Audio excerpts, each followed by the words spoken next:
begin the current Daf, Mesechta Beitzah Daf, begin several lines down the top of the Yomid, where the Gemara continues the discussion from the halacha of our Mishnah regarding the laws of Tchumen as it relates to the items on the Yom Tov, because of how far you can take something, and depending if there's more than one owner, if you're limited regarding all the different partners. Some of the things we're going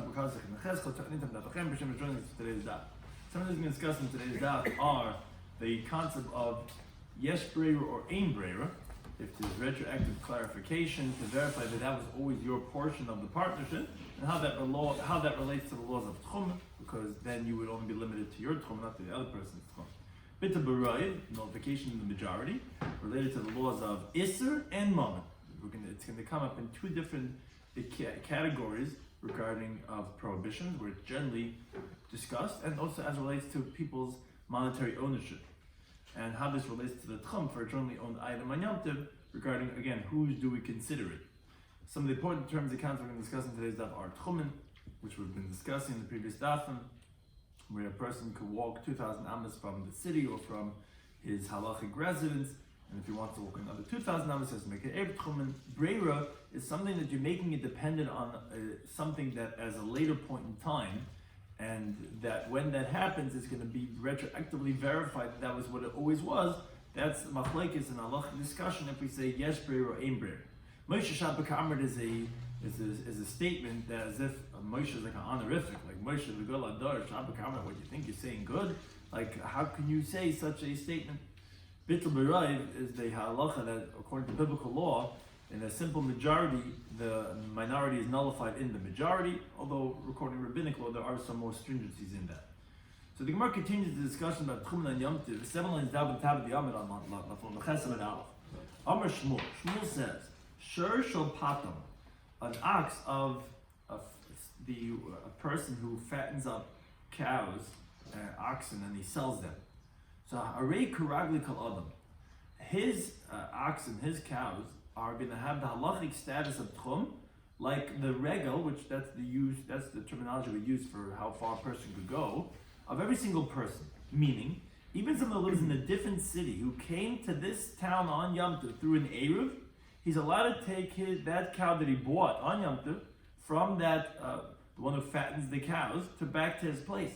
Why? Because since it's normal for this guy to sell the animals, so already from before Yom Tov, he already had it that it's in the domain of whoever's going to come tomorrow and buy it from him. So the shvisa is considered that was always in that person's domain. It wasn't mine, the fattener says, because he knew someone's going to come and buy it. So it's karegel of kol adam. Now, where shor shel raya, the ox of a shepherd, which is of someone who brings up animals that are his own. Now, sometimes he sells them to his neighbors, to those who recognize him. That he's more like grassroots. So such a person, his animals have the tchum of the people of his city, which means 2,000 amas in every single direction. Now, even if, let's say, the shepherd himself made an eruv, so it's 4,000 amas in one direction, it will not hold back someone else from the city that's going to take and purchase from him an animal on Yom Tov from going in the other direction 2,000 amas, because it's considered in the rishos of the tchum of the people of the city, not specifically his tchum. Why? Because again, people of the town also commonly purchase from him, so it was never considered that was going to be his. Now here, we specifically use the terminology karaglo isair, not karaglo kol adam, because if, let's say, someone else from a different town would come and purchase from him on Yom Tov, then it would not have that person's tchum. And the reason why this is because this shepherd does not have a name as a merchant of selling animals like the patam, where everyone, even from a different town, recognize him. So therefore, it was only assumed that someone from town is going to purchase from him. So it's going to have the tchum of the regular Isair, in contrast to Shor shel patam, where this is his business, and even people from out of town come. Therefore, it's going to be karagel kol adam, even to have the tchum of a person from another town. Now, we said in the Mishnah, Hashol kli mechaver me'erev Yom Tov. We said two halachas. If someone borrows a vessel from his friend from before Yom Tov, it's going to have the halacha like the regel, like the tchum of the shoyl. And if he borrows on Yom Tov, it's going to have the karagli hamashal. It's going to have like the tchum of the one who lended it. Now, the Gemara says pshita. Obviously, that's going to have the tchum of the shoyl because he borrowed it from before Yom Tov. So when Yom Tov started, it was in his tchum. So what's the chiddush over here? Of course, it's going to have the tchum of the shayla. You're right. He quote unquote borrowed it from him from before Yom Tov, but the guy only ended up giving it to him on Yom Tov. So now the Timu, what would you say? No, it wasn't in his domain when Yom Tov started. It was in that lender's domain. So maybe we should have the lender's tchum. That's the comment to tell you that when the Mishnah spoke about the case of the borrower, he only borrowed with words. He didn't actually take it from him when it was before Yom Tov, and that's the chiddush. Since he's relying on it, we already consider it as if it's in his domain because he already borrowed it again in word and not in action. It says the Gemara, this interpretation supports Rabbi Yochanan. If someone borrows a vessel from his friend from before Yom Tov, meaning in words, he said, "Hey, can I borrow your table?" Even though he only gives it to him on Yom Tov, it's going to have like the tchum of the borrower because he quote unquote borrowed it, even though it was just with speech and not with action. Now, the next case of the Mishnah was, as we mentioned, but let's say he borrowed it b'Yom Tov. Oh, then it's karagli and mashal. Then it's going to have the tchum of the lender, not of the borrower. So the Gemara here also says, since you're telling me, and Rashi adds to the fire of the question, since you told me in the first half of this case that when he borrowed it, quote unquote, before Yom Tov, he didn't actually take it. It was just in words. So that must mean the Seifa that's saying that he didn't borrow. It didn't borrow that only on Yom Tov. Must have been even in word. It was only on Yom Tov. He came on Yom Tov. He said, "Hey, can I borrow that extra table that you have?" So of course, Pshit is obvious it's going to have Kedagla and Mashal. He didn't borrow it in speech even. It was only on Yom Tov that he even came over to him the first time, knocks on his door, and says, "Hey, can I have this table?" Of course, it's going to have the Tchum of the Mashal. What's the Havamina? Says, "Well, no, I'll tell you what the Havamina was. No, it's necessary. This is that neighbor. He always comes over every Shavuos. He says, "Oh, you know that table you have out back in the shed? That one? Yeah, can I come and borrow it?" So this guy always comes every year. You know, waiting for Mr. Stein to come knock on the door and borrow. Oh, so now there's what you say, even though he didn't quote unquote borrow it from before Yom Tov, but maybe you would know he's coming and you would consider it in his domain. That's the chiddush. Said, no, why not, Taka? So the Gemara says, I'll tell you why. Meima Amar, the lender is saying to himself, you know, Dilma, maybe since he didn't come and tell me, he didn't come Erev Yom Tov, meaning it often comes and he wants it and he borrows it from before Yom Tov. So maybe maybe he found someone else. Enough coming to me. He went to some other neighbor and he borrowed it from him. He already maxed out on me. So therefore, since he only came on Yom Tov, although he usually comes, but again, he usually would come on before Yom Tov. Now he's coming on Yom Tov, and maybe, I don't know, maybe he found someone else. And therefore, we're not necessarily putting it in his domain, and that's what's going to have Karagle HaMashal. Next case in the Mishnah was, so to a woman that borrowed something from her friend. So we said that when she's making that soup, when she's making that cooked dish, when she's making that dough, so then it's going to have the domain of both of them because you have both of their women's ingredients in this dish. Now, so the Gemara brings a story to illustrate this halacha. Kisolik Rababa, when Rababa wanted to go up to Eretz Yisrael, or when he was on the road already to Eretz Yisrael, Amar, he said the following prayer. He said, Yehi Rava, let it be the will that when I get up there to Eretz Yisrael, the Eimam Milsa, that I'll say something, meaning halachic teaching, to this couple that should be accepted by the Chachamim of the place, that I shouldn't be embarrassed. A person should always say tefillas, he talks to Hashem, Buddas. This was the tefillah that he said.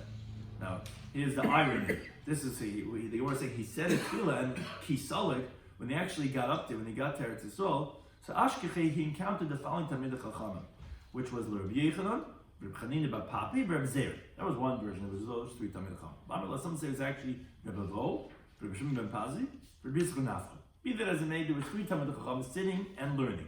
V'yashvi Karma, they were sitting, they were saying the following question on the halacha of our Mishnah.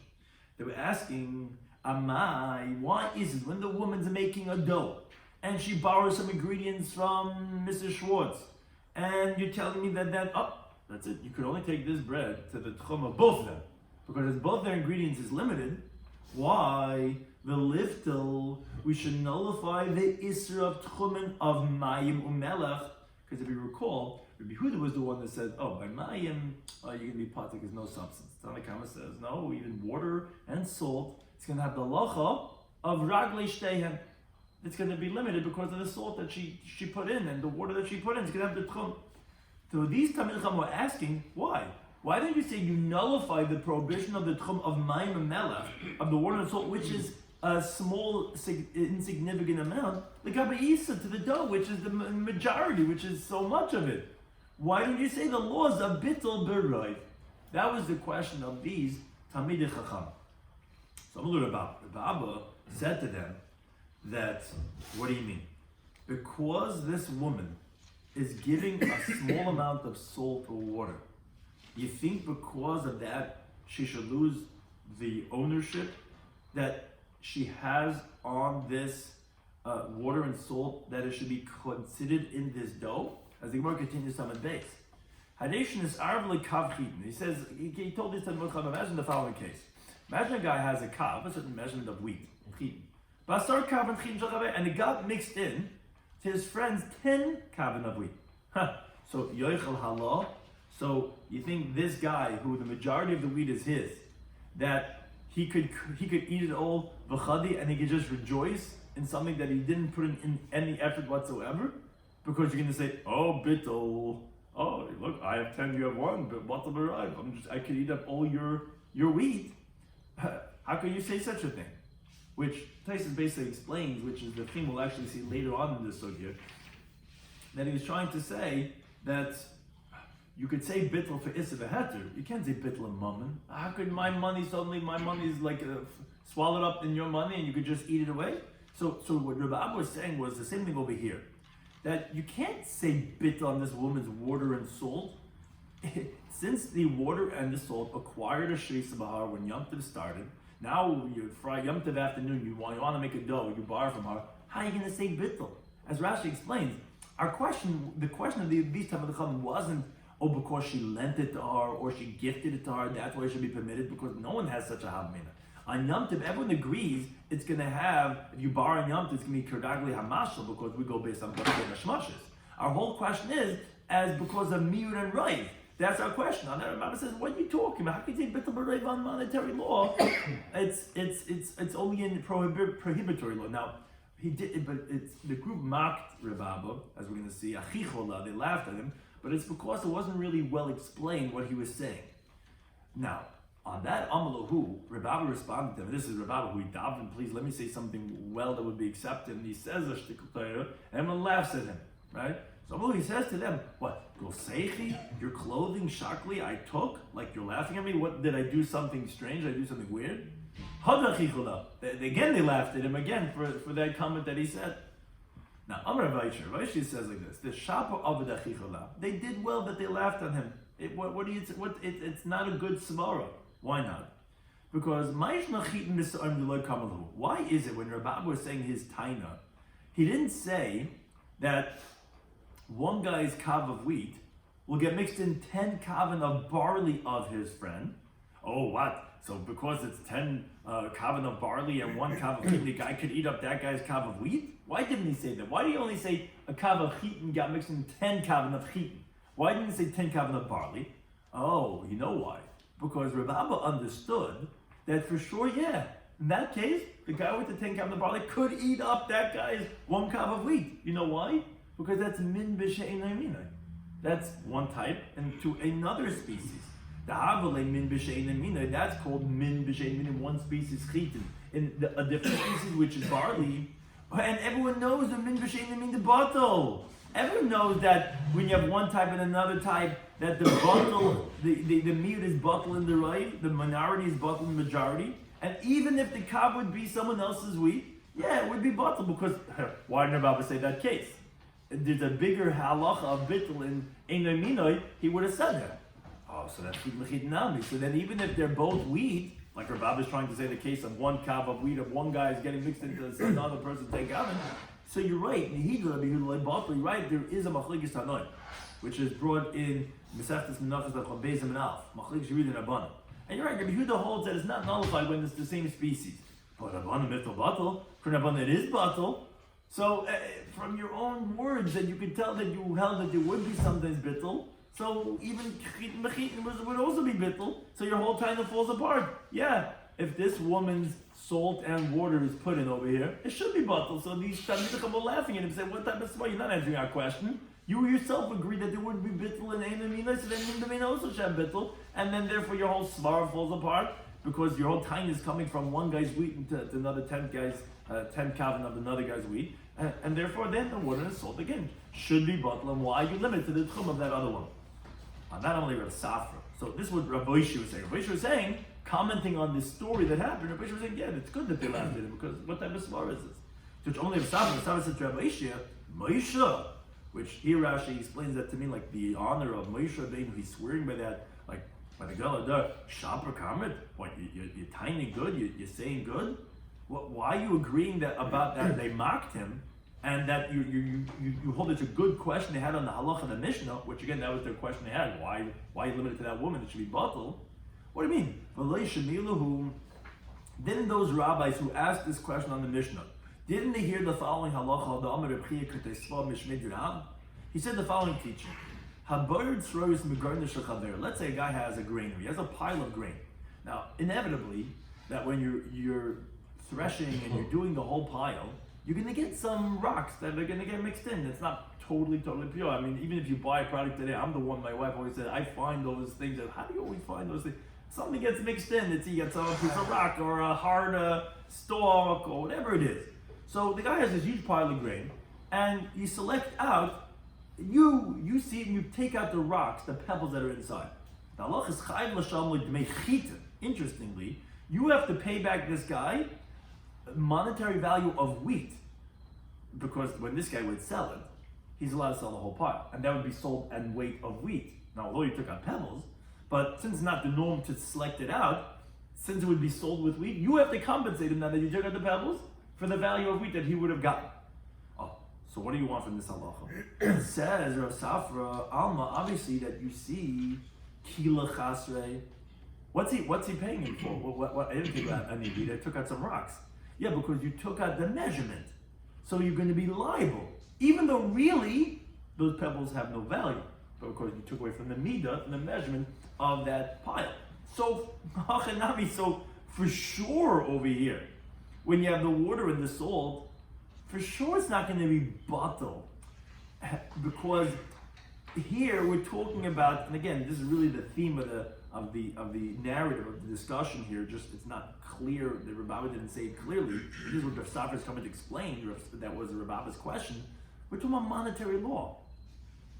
That's for sure not bottled b'miuta. Meaning his svar is like a alachas kama v'kama. He's saying when you took away a guy's pebbles, forget about there's nothing even here. You didn't even take away wheat. You took away pebbles, and still we see regarding monetary law. You'd be chayiv. It's like better than bottled b'rev. There's nothing even here.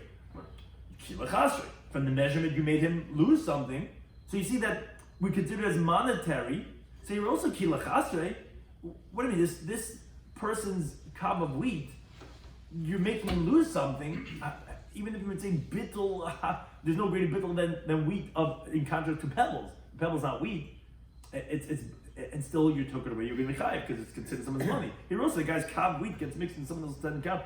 Kilachas, you make him look. Of course, it's going to be that this guy's money, and the woman's water and salt should also be considered money. So what are they asking? There should be bittul b'rayim. That's what Rav Safra is responding to Rabbi Shloimy. Like, what? You think they had a good question? So Amalei Abaya responds back. So it's a little bit you have to follow the story. Abaya now responds back to Rav Safra, and he says, "Wait a second. You think you're answering the question on the Mishnah?" And therefore you're asking under Rav Oisha about how can you agree to their question? What do you mean? Doesn't the master, you Rav Safra, differentiate that there's a difference between monies that have claimants and to money that doesn't have claimants? What was he trying to say? He says, the halacha of our Mishnah, which is when the woman lent water and salt to a woman's making dough on Yom Tov, that's considered mammon she'ein lo toivin. There's no claimant of monetary ownership over here on that water and salt today. Why today? Meaning on Yom Tov, because she lent it to her till after Yom Tov. As you needed some ingredients, no problem. Go to the store on Matzah Yom Tov and buy it back for me. Now, so therefore, that means in this dough, The only thing you have over here, don't come with this whole monetary thing idea you're trying to show me. Kila chasre. You can't say bittul. It's the guy's money. You can't just take. You can't say bittul on money. I'll show you even with rocks. The guy owes him with monies. What monies? There's no monies over here. Money is only if you have a toiveya. There's no toiveya over here. I lent you this. It's yours for today. The only thing that we would be considering would be the Isser Shvisa, the prohibition of halachic residence, of the ingredients status, because of the money that's mixed in. Now, since it's mute, in Roiv, it's very small, the ingredients of the salt in contrast to the dough. And like we're saying, it's mamash and litayv, no one's claiming it. So no, it would not be considered money, and it should be bottle, because it was haste. Hey, you're right. If there's mamash and this is mine. It got mixed in. You can't say bittul. Okay, I'll agree to that. You proved to me from tzroiros, from pebbles, but no one's claiming it. I'm not claiming this money. I lent it to her. So then it should be bottle arrived. So therefore says Abaya, what are you talking about? Don't you agree that it is a good question on the Mishnah? So Malay, Sura Safra said back to Abaya, what are you talking about, Abaya? You think because there's no claimant, so that's it? It removed my monetary status of ownership in that water and salt, and therefore it makes it easier to be nullified? What? You think the reasoning of Bittul B'Raiv is dependent on if you have an owner or if you don't have an owner? Because that's what you're trying to tell me. You're trying to differentiate and tell me there's a difference between mamash yesh leitayv and a mamash in leitayv. A mamash yesh leitayv, even if there's a claimant, I agree, says Abai, that it would not be bittul.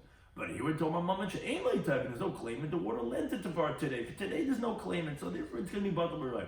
So essentially, says Rav Safra, you're trying to tell me that bittul b'raiv should be dependent on owners or not. If there's an ownership, the owner, so no bittul because this is mine. Can't be bittul. No owner. Okay, then it could be batal. So he says, but according to your reasoning, then how do you resolve Hod Amar Rav Chisda? The following teaching of Rav Chisda, which just gets us into a teaching that we quoted earlier before regarding Machlekes Yehuda and Rabbanan regarding Bittul when it comes to Min B'minai. Rabbi Yehuda's opinion is discussed in the Mesechtas Menachas. He differentiates. He says by Min B'minai, when you have two of the same things get mixed in, let's say both are wheat, one is let's say asa, one's mutter. There's no bittul. Same type cannot nullify at the same time. Min b'she'ein minai, when it's two different species, then there could be bittul. That's what Rabbi Yehuda says in Mesechtas Menachas. Now, Rabbi teaches a brisa in Mesechtas Menachas regarding a nevela and a shchuta. If you have one animal that was slaughtered and one animal that just died, they're both dead, but one was slaughtered, one just died. So Rabbi says in the brisa that Rabbi Yehuda would hold that there would be bittul. It would be nullified. Well, it's min b'mina, right? They're both animals, whatever it is. They're both the same cow, right? But he says, no, there's going to be bittul. Now, what's Rabbi Chia teaching us? He's teaching us that when Rabbi Yehuda said that when it's the same species, it's not going to be bittul, you know what that means? What does it mean, min b'mina? What does it mean it's the same type? It means to say, if it's possible for the other entity to be like the other entity, but if it's not possible for it to be like it, then it's considered halachically like a different min. Like min b'shein minai, and then it's going to be bottle. That's what Rabbi Chia says. So even though these are two cows, I thought this is the same species. No. One's nevela, one's shchuta, that's min b'shein minai. Because one cannot be like the other, can't be the same, if it's like a different species, and then there would be halacha bittul. That's what Rabbi Chia says. Now, there's a third string over here. There's Rabbi Yehuda, who Rabbi Chia was explaining, and then there's Rav Chisda, who he explains Rabbi Chia. And he says, when Rabbi Chia was saying, if it's efshur, what's called possible for entity one to be like entity two, or not possible, who is able to be like who? Whenever you have bittul, you have the miyut in the right. Who's nullifying? Well, the majority is nullifying the minority. But you told me that it has to be min b'she'ein minin. Or you told me how is it considered different min? If it can't be like it, who can't be like who? A like B or B like A? The miyut and the rive or the rive and the miyut? So Chizd is coming to explain that we go based on the mavak, the mass, which is nullifying the isser. If that could be like the miyut, then it's considered the same species. If it cannot be like the miyut, then it's considered like eino mina. So if it's possible for the roiv to be like the miyut in its halachos, then it's min b'minoi, and it's not going to be batal. And if not, it's min b'she'eino mina. So therefore that is the introduction for the following case of Rav Chizda. If you have an olive-sized piece of nevela, of an animal that died, which obviously we know has all its halachic prohibitions, they got mixed in with many olive pieces of a slaughtered animal. Said Rav Chizda, based on Reb Chia in his interpretation of Rabbi Yehuda, but the b'shchuta, it's going to be nullified in the kosher pieces. Meaning, it's going to be as if the nevela is not there, and whoever touches any one of these pieces of meat is not going to become tummy. Why? Because this is min b'she'eino minoi. Why is it min b'she'eino minoi? How is it not the same species? Oh, you know how? The fishi'i efshel l'shchuta. It's not possible for the slaughtered. I'll use kosher instead because it's confused with slaughtered. The kosher meat. It's not possible for it, which it's the mavatal, it's the rive. It's not possible for it to us in nevela. It can never become like the nevela. What do you mean it can become like the nevela? Nevela has unique halachas that it contaminates with maga, like touching, with masa, with carrying. Now, a shchuta can never become like that. It was slaughtered, it was kosher. It can never have that halacha of nevela. The unique halacha of nevela being tamah maga masa. So that means to say it's min b'she'eino minoi, because Rav Chizda explains that what Rav Chia was saying, after if it's possible for it to be like it, then it's minoi. If it's not possible, then it's eino minoi. The shchuta, which is the majority, the mavatal, cannot be like the miyut. So it's eino minoi. So therefore there's going to be bittul. Because Rabbi Yehuda holds is only bittul by min b'she'eino minoi. This is min b'she'eino minoi. But isn't a reality a min b'she'eino minoi? This is an actual item. This is an actual item. A spiritual thing. That's what Rav Chizda is coming to explain. Exactly. There is physiologically different entities, yes. And this is a lomdisha min b'she'eino minoi. This is what Rav Chizda is explaining. There's no difference. If you don't know, there is no difference. Right. It's the same thing. Right. Yeah. It's only Hashem chalois. This is the chiddush of Rav Chia that Rav Chizda is coming to explain that if it's not possible for it to have all its halachas, then it's considered something different, and therefore it's going to be bittul. Now, the next case is, let's say that you have shchuta. Let's say you have a kosher animal that is the minority. They got mixed into the majority of nevelas. So the majority is nevela. So then, if that gets mixed into into the nevelas, says Rav Chizda, eino b'teil b'nevela. The shchuta, how do we say bittul in the non-kosher? Yeah, we don't say that the kosher piece is going to be nullified to be, if you touch the piece, to be definitively tamei. It's not like you consider batal, it would be a suffix, but it wouldn't be definitively, because the difference is that only if you know definitively that it's nevela you'll burn truma when it touched it. When it's doubtful, so then you're toilet. You're not going to say the shchut is batal in the nevela pieces. Why not? If you should after the nevela, because it is possible that the nevela, which that's the mavatal, that's the majority, it's possible in the nevela shati asa shchuta that it could be like a shchuta. What does it mean? The nevela can't become a shchuta. No, it could have the halachas of a shchuta. It could be tar like a shchuta. How's that possible? When it putrefies and it's not fit to be even eaten by the resident convert, it's not considered nevela anymore because it's not an edible thing. Then it's not going to have the tumah of nevela anymore. Oh, then it's going to be like the shchuta. So it's going to be like a regular piece of meat. Yeah, it's not going to be the same that you could eat it like the shchuta, but it's going to have the halachas of tahara. So it seems like that's going to be sufficient, and therefore it is considered min b'minoi. Oh, so then there's not going to be bittul. So you're not going to consider the shchuta as a definitive bottle in the nevelas, as if it's a definite piece in the nevela. And then if the truma touches any one of the pieces, you're not going to burn it, you're going to be toilet. That's what Rav Chizda said. Okay. But this is where we conclude the question. So Rav Safra concludes this question, which is so interesting that we bring in this complicating halacha. But again, his main idea is really to respond to Abaye. Abaye was saying that Abaye was making the halacha bittul b'rib dependent on like, if there's monetary ownership. Monetary ownership, I can't just be nullified just like that because it got mixed in. Then you wouldn't say bittul b'rib. If there's monetary ownership, okay. If there's no monetary ownership, then it should be batal. So Abaye was trying to say that they were asking good. Because in our Mishnah, it's a moment she'en like and there's no claimant, so there's no like ownership, so then it should be batal. But if someone's saying, how can you say that bittul b'rov depends on ownership or no ownership? If that's the case, hachanami, then here also, according to you, Abayam, in this halacha of Chizda, when you have the nevela and the shchuta mixed together, are you going to tell me the isla bailam that if it's different owners, then loy batla, that's not going to be nullified? You're telling me that if the nevela gets mixed in the shchuta, then it's going to be batla, because it's min b'shein mina, because the shchuta cannot become like nevela. Oh, but if there's different owners, then you're saying, oh, no bittul, because different owner, you can't say bittul.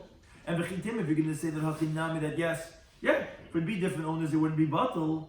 How can you say that? Botanya, but we learned in the Beitzah, which we see from this teaching, that from the fact that there's no owner, doesn't remove its monetary significance. Which that's really what we're trying to say. Don't tell me if there's owner, meaning if there's someone who's claiming, then it's considered individual, unique monetary entity, and therefore can be batal. Because I'm going to bring you a raya that even when there's no owner, what's called hefker, even then it doesn't lose its monetary significance.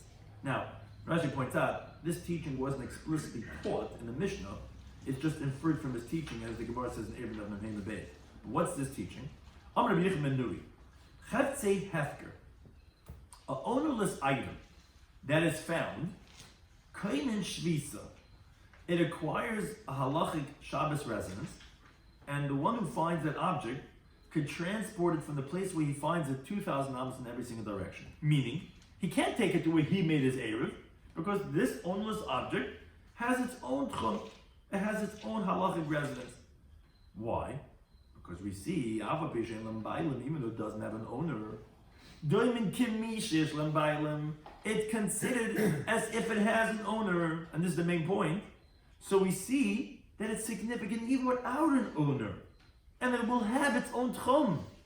So then says Rav Safra, that obviously in our Mishnah, that even though the woman who lent the water and the salt wasn't claiming it today, you're right, there's no monetary owner that has a claimant. Still, how can it be batal? Even if it's a cheftzi hefker, it has a tchum. For sure over here, where someone lent the salt and the water, for sure it's going to have a tchum. So therefore, this is like Rababa had said, that our Mishnah does make sense, and not like Abaya, not like Rabbi Shloimy, not like those Chacham who laughed at him. That's what Safra is trying to say. How can you just ask from Rabbi Yochanan ben Levi and leave the Right. Leave the previous teaching. out? Yeah. That's interesting why he specifically had to bring in Rav Chizda, this whole teaching, but it sounds like that it was a unanimous teaching that is going to be bittul over there. And he said, but based on you, how can it be bittul when there's different owners? Yeah. It doesn't talk about bittul. What? It doesn't talk No, when he's bringing Rabbi Yochanan ben Levi, he's trying to point out the idea of that even when there's no, it's coming from a different angle, but that you see that even when something does not have an owner, it still has a monetary significance, and that it could even have its own tchum. So in our Mishnah, even if you're going to say that the water and the salt is mamash and like toivim, there's no ownership because the woman's like, yeah, it's yours for today. It's not mine. I'm not claiming it. But still, that doesn't take away its own chashibus, which even if it wouldn't have an owner at all, would have a tchum. Sure, here it had an owner when Ben Ishmael started. So how can it lose that tchum? That you're saying, oh, bittul b'rov. How can you say such a thing? Therefore, the Mishnah is correct when it says that it's limited to both women's tchumen. Why are you asking on the Mishnah, why are you laughing at your Baba, that like, oh, wow, it should be bittul b'rov. How can you say bittul b'rov? So on that, with the conversation's not over yet. Amalei, so Abaye responded back to Rav Safra, he says, no, you have not resolved the halacha of the Mishnah. Because even if you're trying to give me a chashibas of money, and says Abaye, I'll even throw the kitchen sink over here. Even if this money has title, let's say the woman who gave the water and the salt says, no, it's man vasa, it's man zaltz, right? I'm not relinquishing my rights in this dough that you make. Still, they have a good question that it should be batal. You're bringing me this halacha of the guy who selects the pebbles. The way you were refuting my time was, you brought me this halacha of kila chasre. Even if the guy took out pebbles from the guy's pile, you see that there's a monetary chashibus that you machasrim something. So how can you say bittul on a roiv, that is on isser, but you can't say on mammon. It says Abaya, Mikom edamis isur l'mayna. What are you talking about? Can you compare prohibitory law to monetary law to cause a loss of money? Don't ask me. Of course, I understand if you took up pebbles from his pile of grain. Of course, I agree that you're going to have to pay him. But don't prove me that there's no bittul, because again, like there's no greater bittul than rocks. That's not really considered. I shouldn't have to pay him anything because there's no significance to that. And but you say no, there's no bittul with the rock. It's considered you made him lose something. How could you make someone lose his kav chitin? It says you're mixing apples and oranges. How could you compare prohibitory law to monetary law to cause him a loss of money? Isura batal. And this was what they were asking. Regarding prohibitory law, regarding the laws of Tchumen, the Halacha Mishnah, says Abai, what they were asking and laughing at him was, but regarding the laws of Tchumen, it should be batal b'rayit. The minor batal, no one was saying someone else's money, one kav of chitin, they got mixed in 10 kav of chitin, should be batal in the majority, then as if the guy's minority monies should be batal in the majority of the guy who has more of a stock than him. Our Mishnah also didn't say that the guy's money should be bottled by the friend to create a loss. It was the Isra of Tchumen that we were talking about. That was the question that they were saying should be bottled, and therefore they laughed at him. So why are you putting together the two of them? Let's divide. There's Isra and there's Mammon. And that's what their question was. The question was that you should say bottled on the Isra of Tchumen, that should be bottled. Someone's money, which is really the whole theme running through this Amid, that we never said, of course not, it could not be bottled, someone else's monetary ownership. So the Gemara says, so the Gemara says, since ultimately that means Rav Abba's teretz was not a good teretz, because there is a chili between money and Isser. So says the Gemara itself now asked the question, so what is actually the reason of the halacha Mishnah? It's not going to be batal, it should be batal b'rayit. So the Gemara actually really agrees that it is a good question. But then the Gemara says, which Rashi says, the Gemara says Abai Omer, Rava Omer, that they're not really disagreeing. Just one is talking about the case of the dough of the Mishnah, one's talking about the case of the pot, of the cooked dish. So we have three answers the Gemara gives. Abai Amma, he says, it's a gzeira. You're right, so rabbinic concern really should say bittul, but shema tasi isa b'shutfus. Maybe if you're going to say that if the woman gives water or salt, that's not going to be forbidden, which really shouldn't, because should be batal b'rayit, you're going to come to say that even when, let's say, she lends her flour, and they're making a partnership in the dough, that then you would think everyone could take the dough to wherever they want to go. I'm most gewein, gebogt, male and Wasser and Salz, and the Ruv let me go, so the woman's going to think even when she borrows flour, it should be the same thing, which is not the case, because then there's no bittul. So because of that case, therefore they said even by the water and the salt, that's not going to be allowed. Or Rav Amma gives another answer. He says that tavlin l'tameavi. He says, what are you talking about over here? The woman's borrowing spices, salt. Spices are meant to give a flavor, and in the halachas of bittul, we know a time of bottle.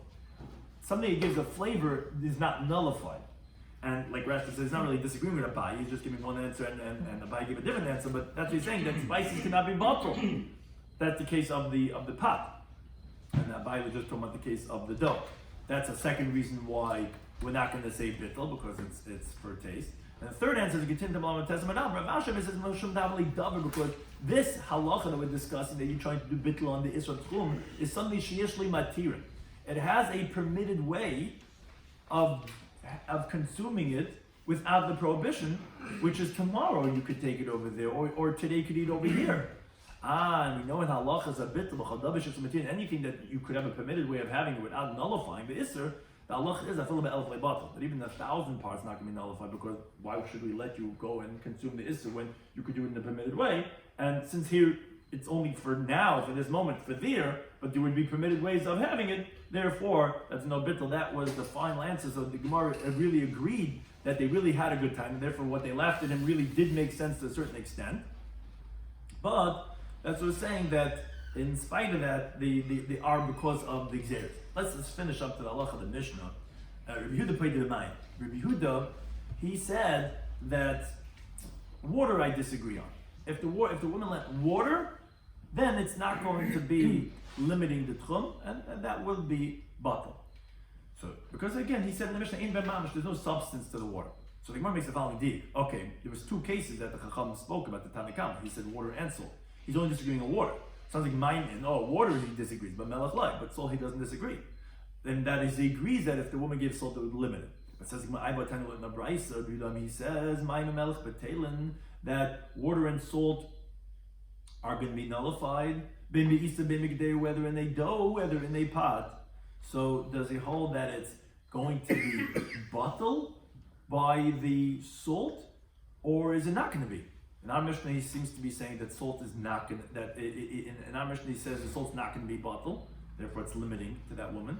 But in the Bryce, he says it is going to be bottled. So he must have like not difficult, it depends what type of salt. The Bryce is talking about B'melech Sedonis. Is talking about, where Rashi explains it, that the Sedonim salt is very thin. And there it's insignificant, and therefore it's going to be bottled. And Rashi says, I'll prove it to you that the Sedonim salt is very thin, because the Gemara Chulun Daf Kofei says, why is there an obligation of washing and washing your hands after you finish the meal? Because the Sedonim salt could, if someone puts it in his eyes, it could blind him. Obviously, it's very thin and it clings to the hand, and it's not recognizable, because if it's big and recognizable, then it wouldn't cling and you would also see it. So the Bryce that's saying that it's going to be bottled is talking about very thin and insignificant salt. Mishnah that Rabbi Yehuda is agreeing that's not going to be bottled, only water that's not significant, but salt would not be bottled. The melchis terekonis is by this coarse salt, which remains noticeable, and therefore it's not going to be bottled.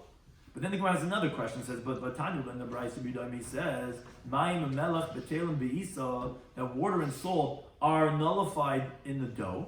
The im betelim bekedera. He differentiates between the dough and a cooked dish by a pot, because of the gravy that's recognizable. And that is our Mishnah that Rabbi Yehuda says that it's going to be exempt when you lend water.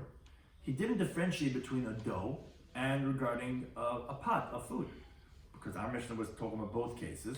And when he said the spices, it was talking about a pot. So how do we understand this? From the Brisa, it seems to be that he differentiates regarding the halacha of an isa or regarding a kedera, that it's only going to be bottled by a dough, but by kedera it's not going to be bottled. And our Mishnah seems to indicate that no, the water is always going to be bottled, not only in the dough, but even in a kedera, even in a pot. So the Gemara, like Kash, is not difficult because ba'ava. Our Mishnah was talking about a thick cooked dish that you don't recognize the gravy. That's the same halachic status like the dough, and therefore it's going to be bottled the water. But in the Bryce is talking about that it's a loose food, that there the water is noticeable, and therefore that's why he says that even the water is not going to be bottled, and it's going to be limiting to that woman's tchum who gave the water, because there it's recognizable, and therefore it's going to have that significance. Thank you to any time for hosting.